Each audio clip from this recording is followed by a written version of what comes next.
रहे हैं general characters कवक के, फंजाई के। अब हम इसके बाद जो मैंने आपको बता दिया इसके पहले वाले वीडियो में, मोड ऑफ न्यूट्रिशन पढ़ेंगे, यानी कवक अपना भोजन किस प्रकार प्राप्त करते हैं। Mode of nutrition is heterotrophic.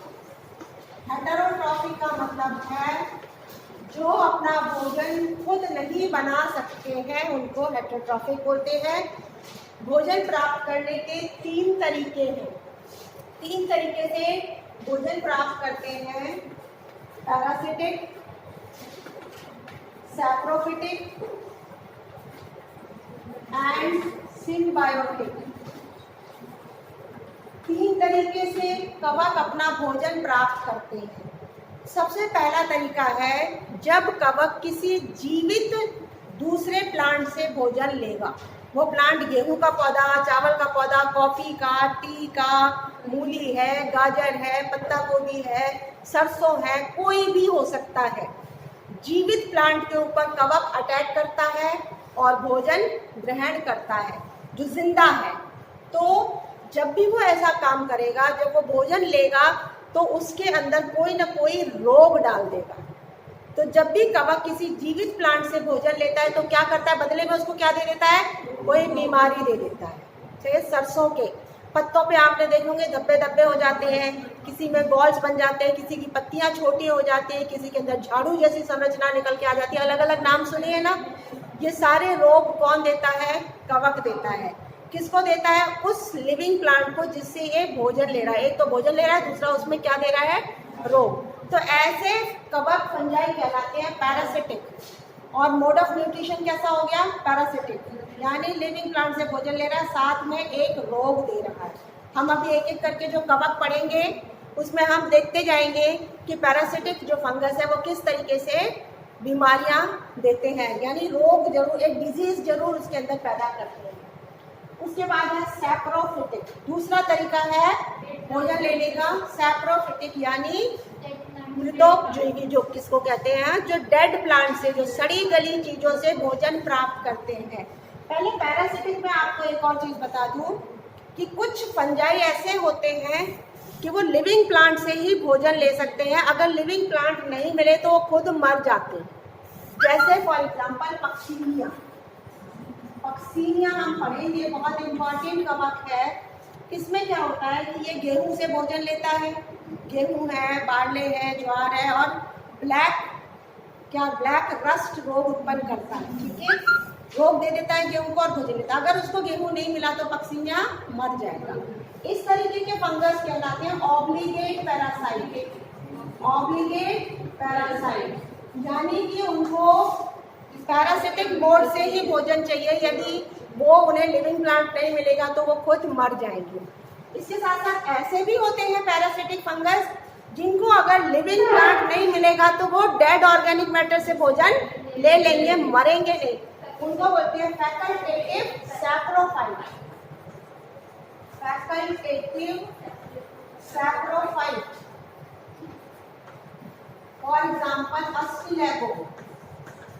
Ustilago, Puccinia मैंने एग्जाम्पल दिया ऑब्लिगेट पैरासाइट का, यानी उसको जीवित प्लांट नहीं मिला तो मर जाएगा। तो ऐसे क्या कहलाते हैं फंगस, ऑब्लिगेट पैरासाइट। लेकिन कुछ फंगस ऐसे भी जिनको अगर जीवित प्लांट नहीं मिला तो वो डेड ऑर्गेनिक मैटर से, सड़ी गली चीजों से भोजन लेके जिंदा रह सकते हैं। उनको बोलते हैं facultative saprophyte, for example Ustilago. ठीक है,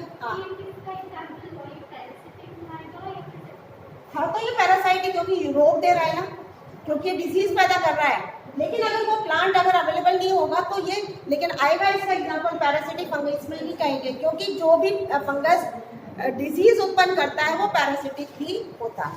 ओके, उसके बाद नेक्स्ट आ गया सैप्रोफिटिक। सैप्रोफिटिक का मतलब है जो डेड ऑर्गेनिक मैटर से भोजन लेते हैं।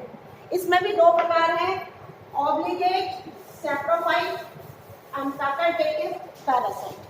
ऑब्लिगेट सैप्रोफाइट, इसके अंदर ऑब्लिगेट सैप्रोफाइट का क्या मतलब हुआ,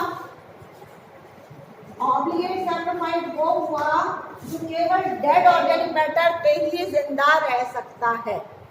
अगर उसको डेड ऑर्गेनिक मैटर नहीं मिला तो वो खुद मर जाएगा। फॉर एग्जाम्पल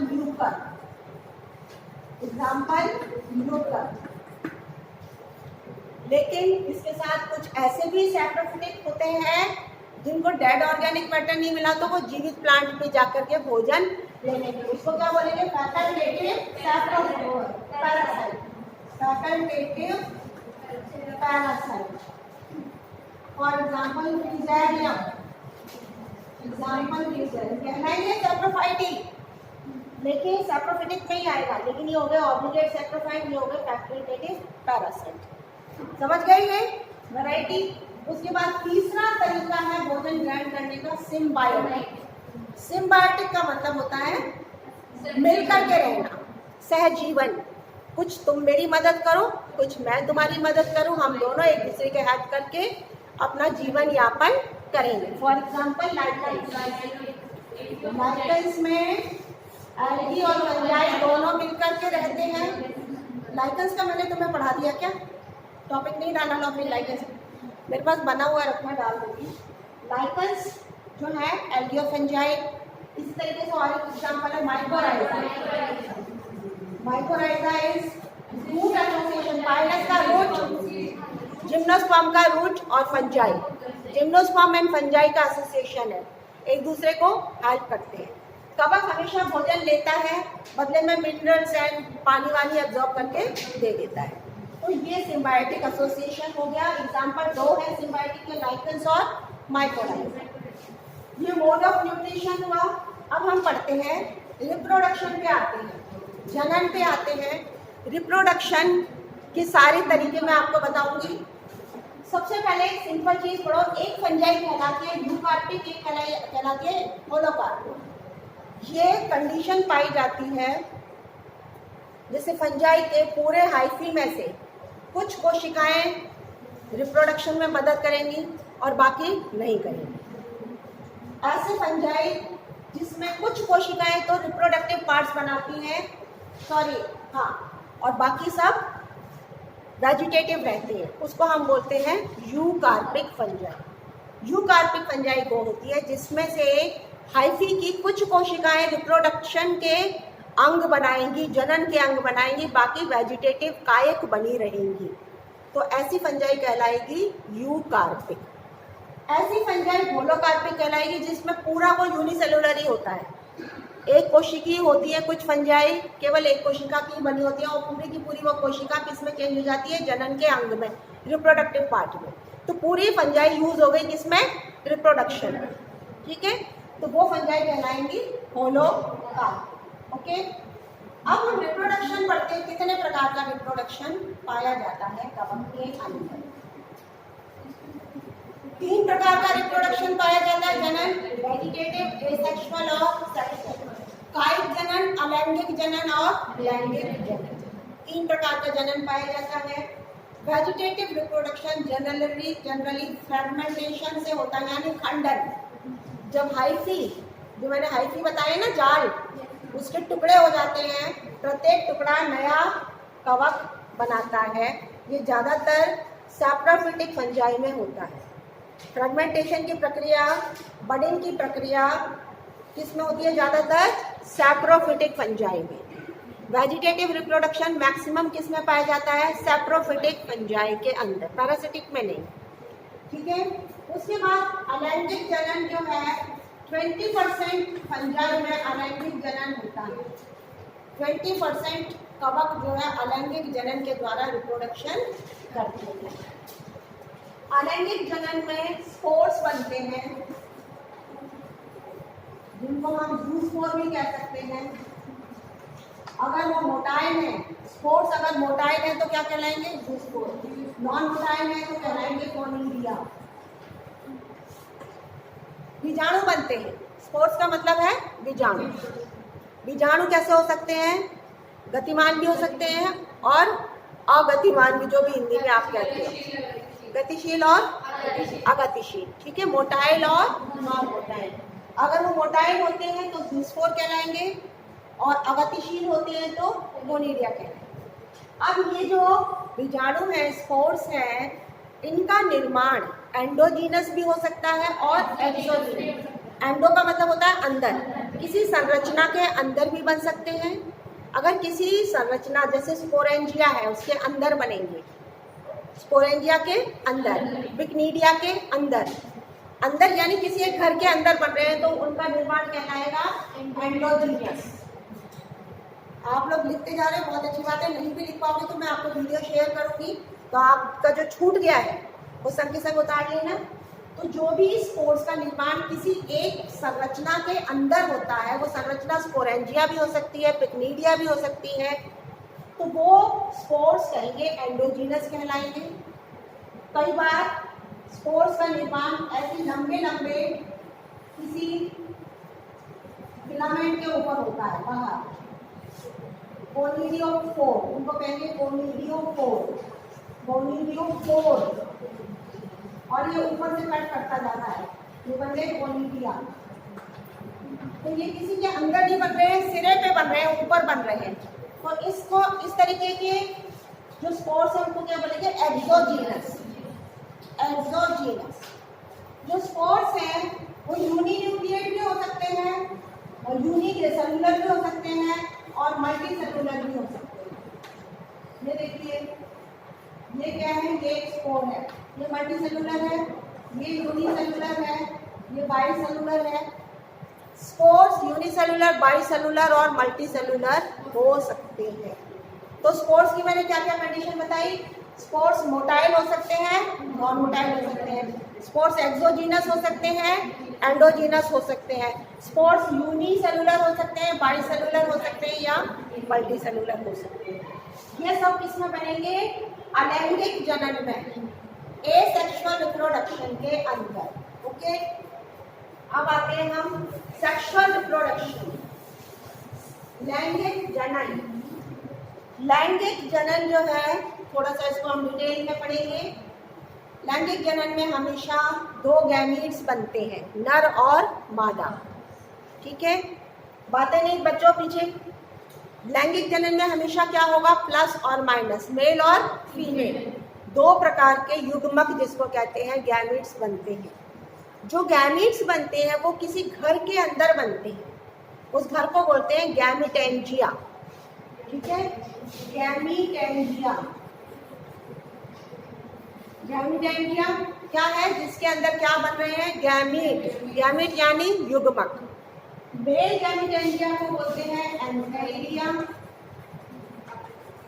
और फीमेल को बोलते हैं एंगोनिया। ठीक है, अब इन दोनों के अंदर क्या बनेंगे? इसके अंदर बनेगा मेल गैमीट, इसके अंदर बनेगा फीमेल गैमीट। दोनों का फ्यूजन होएगा। दोनों का क्या होगा? फ्यूजन, निषेचन होगा। ये हो जाएगा डिप्लॉइड। फ्यूजन के बाद क्या हो जाएगी कंडीशन? द्विगुणित। और द्विगुणित के बाद फिर हमेशा क्या होता है? रिडक्शन, डिवीजन यानी मियोसिस। मियोसिस। ठीक है, अब इसको हम स्टेप बाय स्टेप देखते हैं। सेक्सुअल रिप्रोडक्शन में सबसे पहले होती है प्लाज्मोगैमी। प्लाज्मोगैमी का मतलब है, ये जो मैंने फ्यूजन बताया ना, ये आ गया मेल और ये आ गया फीमेल। एक है प्लस और एक है माइनस। इन दोनों का फ्यूजन हुआ, इसका साइटोप्लाज्म इसके अंदर आ गया और ये इसका न्यूक्लियस। एक इसका न्यूक्लियस, एक इसका न्यूक्लियस, दोनों अलग अलग है न्यूक्लियस। ठीक है, सबसे पहले फर्स्ट स्टेप पे होगा प्लाज्मोगैमी। प्लाज्मोगैमी का मतलब है दोनों का साइटोप्लाज्म फ्यूज हो जाएगा, एक हो जाएगा। ये है फर्स्ट स्टेप प्लाज्मोगैमी। कैरियोगैमी का, कैरियो का मतलब होता है केंद्रक, न्यूक्लियस। तो न्यूक्लियस का फ्यूजन जनरली हमने एलडी में पढ़ा है, फटाफट न्यूक्लियस का फ्यूजन हो जाता है। लेकिन इसमें क्या होता है? एक कंडीशन आती है डाई कैरियोटाइजेशन। डाई मतलब दो, कैरियो मतलब केंद्रक, यानी दो केंद्रक काफी देर तक अभी फ्यूजन हुआ, प्लाज्मोगैमी हो गई, ये एक हो गया, यानी इन दोनों का साइटोप्लाज्म तो फ्यूज हो गया, लेकिन केंद्रक फ्यूज नहीं हुए। कुछ समय तक इसका रेस्टिंग पीरियड रहेगा, केंद्रक फ्यूज नहीं होंगे, यानी इस कोशिका में दो केंद्रक आपको नजर आएंगे। ये कंडीशन कहलाएगी डाइकैरियोटिक कंडीशन। इस कंडीशन को बोलेंगे डाइकैरियोटिक। और जिस तरीके से ये डाइकैरियोटिक कंडीशन बनती है उसको बोलते हैं डाइकैरियोटाइजेशन। ओके, जिस प्रक्रिया से, जिस प्रोसेस से ये दो केंद्रक आपस में एक दूसरे के पास आते हैं, उस प्रक्रिया को, प्रोसेस को कहते हैं डाइकैरियोटाइजेशन। कुछ समय तक ये कंडीशन ऐसी रहती है, उसके बाद में इन दोनों केंद्रक का फ्यूजन होता है, उसको बोलेंगे हम कैरियोगैमी। वो क्या कहलाएगी? कैरियोगैमी। कैरियोगैमी होते ही ये डिप्लॉयड हो गया, एक बन गया। अब इसके बाद इसमें क्या होगी? मियोसिस। क्या होगी? मियोसिस, यानी रिडक्शन डिवीजन। वो तो जरूरी है ना, क्योंकि प्लांट बॉडी हैप्लॉइड है, तो नया प्लांट भी तो हैप्लॉइड ही होना चाहिए ना। तो ये डिप्लॉइड कंडीशन को वापस हैप्लॉइड कंडीशन में लाने के लिए क्या करना पड़ेगा? मियोसिस को। यहाँ तक आपको समझ आ गया?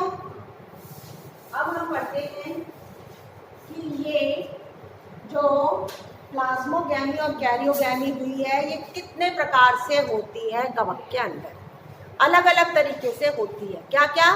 प्लाज्मोगैमी और कैरियोगैमी। तो बहुत सारे तरीके हैं, मैंने यहाँ पे 5 तरीके लिखे हैं, जिससे कि सेक्सुअल रिप्रोडक्शन यानी प्लाज्मोगैमी, कैरियोगैमी ये कितने प्रकार की होती है? 5 तरीके से होती है। सबसे पहला तरीका मैंने लिखा है प्लैनोगैमेटिक पॉपुलेशन। प्लैनोगैमेटिक पॉपुलेशन, इसमें क्या होता है कि जो गैमेट्स बनते हैं वो नेकेड होते हैं, किसी घर के अंदर नहीं है। गैमेट्स बने, ये 2 गैमेट्स हैं, इनमें फ्लैजिला हो भी सकता है और नहीं भी हो सकता है, वो मैं बताऊंगी। प्लैनोगैमेटिक पॉपुलेशन जो है, ये 2 गैमेट्स हैं, एक नर है और एक मादा है। पूरे के पूरे दोनों आएंगे एक दूसरे के पास में और फ्यूज हो जाएंगे, दोनों का केंद्रक ये फ्यूज हो गए। नेकेड गैमेट्स है, यानी इनके बाहर कोई घर नहीं है, ठीक है। अब ये नेकेड गैमेट्स 3 प्रकार के हो सकते हैं, 3 प्रकार के। सबसे पहला है आइसोगैमी, यहाँ लिखा था ना मैंने, आइसोगैमी। आइसोगैमी पहला प्रकार है इसमें, आइसोगैमी। आइसोगैमी में क्या होता है? दोनों गैमेट्स बिल्कुल सेम होते हैं, बिल्कुल सेम, यानी साइज में भी सेम और एक्टिविटी में भी सेम, सब कुछ सेम होता है। साइज भी सेम, स्ट्रक्चर भी सेम, एक्टिविटी भी सेम, यानी एक एक्टिव या दूसरा कम एक्टिव ऐसे नहीं, दोनों बिल्कुल बराबर। ये एक प्लस और एक माइनस, यानी एक मेल और एक फीमेल। तो जब ऐसे गैमेट फ्यूज होते हैं, इसको कहते हैं आइसोगैमेटिक प्लैनोगैमेटिक पॉपुलेशन। प्लैनोगैमेटिक पॉपुलेशन कैसा है? Isogamous. Iso means same, okay, ये समझ आ गया। उसके बाद सेकंड है इसमें अनाइसोगैमी। सेकंड आ गई अनाइसोगैमी। अनाइसोगैमी में एक छोटा होगा, एक थोड़ा सा बड़ा होगा, एक छोटा होगा और एक थोड़ा सा बड़ा होगा, लेकिन दोनों ही मोटाइल है, मोटाइल दोनों है। जैसे आइसोगैमी में भी दोनों मोटाइल थे, दोनों में फ्लैजिला थे, अनाइसोगैमी में भी दोनों में फ्लैजिला है, एक मेल है एक फीमेल है। फीमेल को हम प्लस देते हैं माइनस, लेकिन एक बड़ा है और एक छोटा, समझ गए। तो इसको अनाइसो, आइसो नहीं कहेंगे, क्या बोलेंगे? अनाइसोगैमी, और दोनों आके फ्यूज हो जाएंगे। इसमें एक कंडीशन और भी होती है, एक कंडीशन और भी होती है कि दोनों बराबर हैं, लेकिन फर्क क्या होगा? फर्क क्या होगा? ये वाला ज्यादा एक्टिव होगा जो मेल है, और फीमेल थोड़ा स्लगिश होगा, कम एक्टिव होगा, धीमे चलेगा। अगर दोनों की साइज बराबर है लेकिन अनाइसोगैमी है, आइसोगैमी नहीं है, तो फिर क्या फर्क होगा कि जो मेल वाला होगा वो बहुत एक्टिव होगा, बहुत फास्ट चलेगा, और फीमेल वाला स्लो होगा। तो ये भी अनाइसोगैमी कहलाएगी, आइसोगैमी नहीं कहलाएगी, अनाइसोगैमी, ठीक है। ये दूसरा प्रकार हो गया। फिर अब हम आते हैं तीसरा, ओगैमी।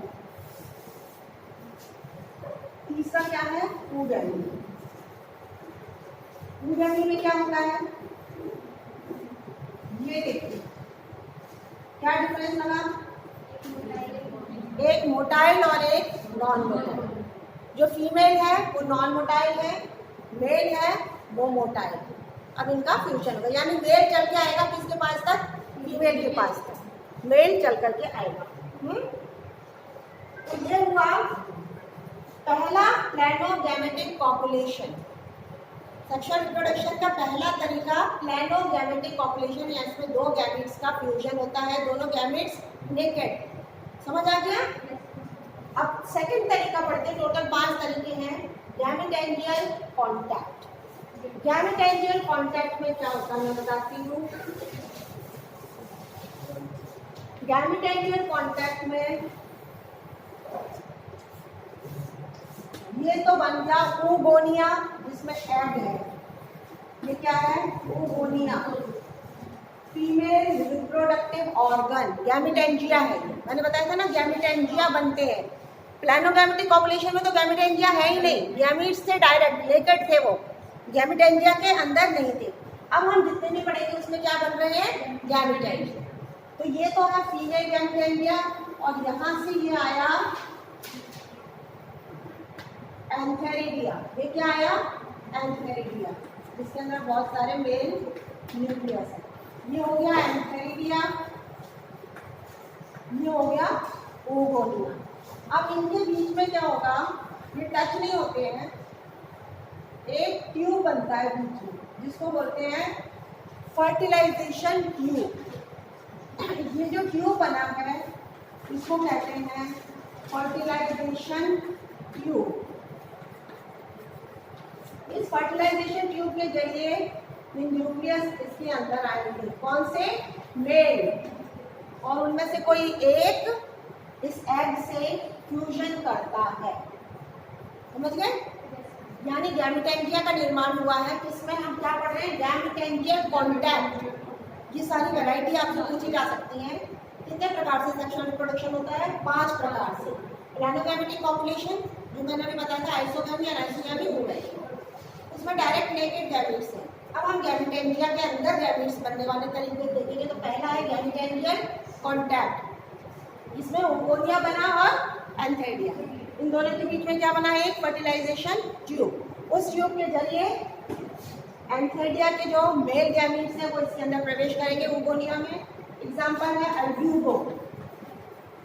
अल्ब्यूगो सरसों में रोग उत्पन्न करता है। ये सरसों की फैमिली में ये रोग उत्पन्न करेगा, ये वाला कवक। अल्ब्यूगो एक पैरासाइट है। अल्ब्यूगो क्या है? एक पैरासाइट। सेकंड आपको समझ आ गया ये गैमेटेंजियल कॉन्टैक्ट, समझ आ गया? अब तीसरा पढ़ेंगे गैमेटेंजियल पॉपुलेशन।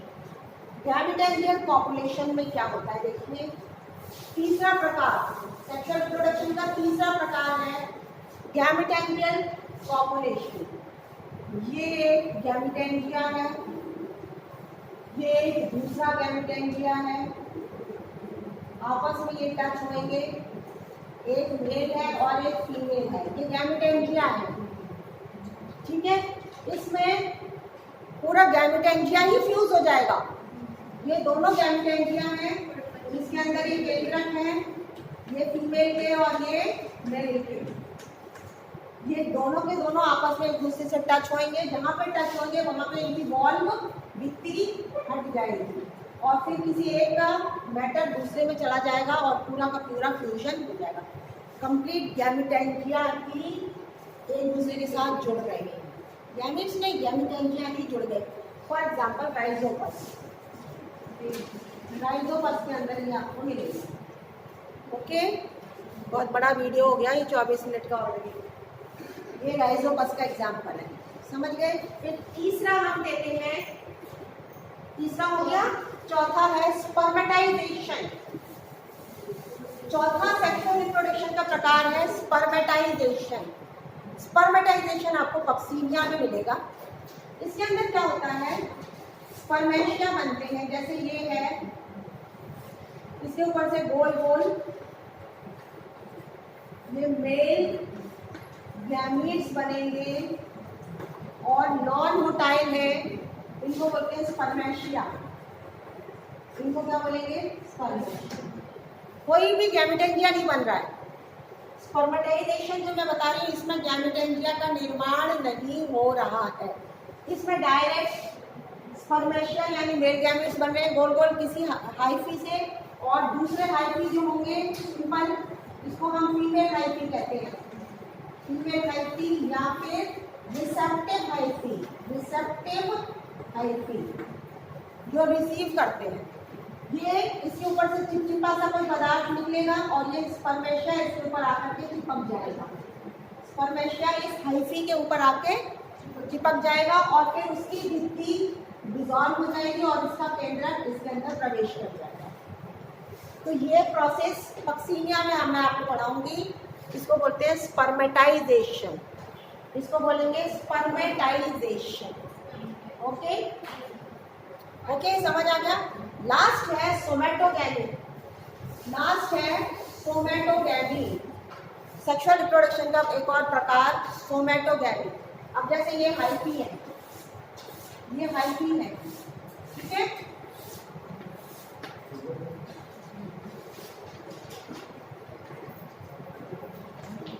ये आपने हाइफी देखी, इसमें से हाइफी में आपने सेप्टा देखा, इसमें से किसी भी हाइफी के, दो हाइफी के, ये वाला जो सेल है और ये वाला सेल है, इसके बीच की भित्ति डिसॉल्व होगी और इसका मैटर इसमें ट्रांसफर होगा।